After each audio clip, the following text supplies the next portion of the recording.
There was a moment when you awakened, a flash of insight, a crack in the illusion, and you thought life would finally light up. But not long after, everything went quiet. No goals pulled you forward, no fire pushed you on. You whispered to yourself, "Why do I feel so empty now that I finally see the truth?" If that's where you are, you're not broken. You're in the sacred in-between, where the old self dissolves and the true self has yet to emerge. There's a moment on the spiritual path where something changes forever. At first, it feels liberating, like you dropped a weight you've carried for years. But as the silence stretches on, it turns into a kind of void, and the question grows louder. Why does truth feel so empty? We expect awakening to ignite passion, but for many, the sensitive, the seekers, the deeply introspective, it does the opposite. It empties us out. Not because something's wrong with you, but because the old structures of meaning are dissolving. I once spoke with a friend who devoured every spiritual book, Eckhart Tolle, Alan Watts, Krishnamurti. After her dark night of the soul, she told me she saw through the illusion of ego and success. But 2 months later, she was lying in bed, unable to move. She said, "I used to cry for not doing enough. Now I don't care if I do anything at all."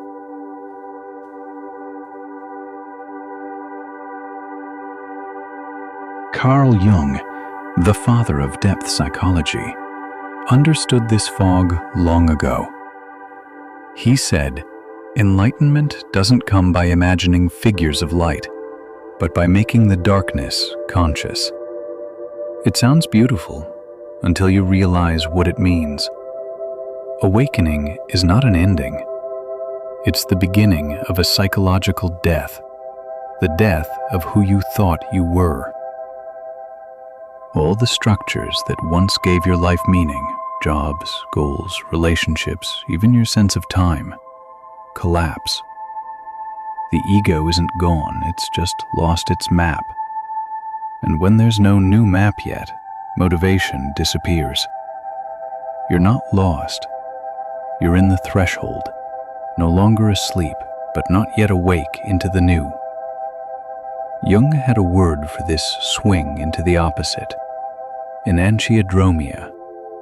You go from "I must do everything" to "why do anything?" It's the caterpillar in the cocoon, no longer a bug, not yet a butterfly, just formlessness, dissolving. In our culture, stillness gets mistaken for laziness. A pause is judged as failure, so you judge yourself too. But that judgment blocks the very energy your soul is trying to call back. This void is not punishment. It's the space where the unconscious finally rises. You're not falling apart. You're being reassembled. And when you stop resisting the void, something new begins to stir. Jung called it the emergence of the self, the living compass inside you. This self doesn't care about approval or performance. It only wants to express truth through you. Motivation from the self isn't about proving, it's about revealing. When you live from the self, life stops being just survival and becomes meaning. You choose peace over performance. You act not from pressure, but from resonance. You say no to what's false, even if it looks good on paper. So if you feel like your fire is gone after awakening, understand this.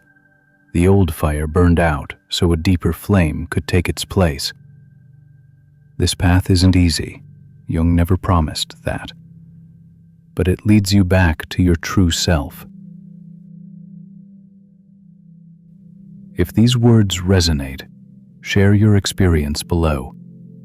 Let's walk slowly, listen deeply, and return together.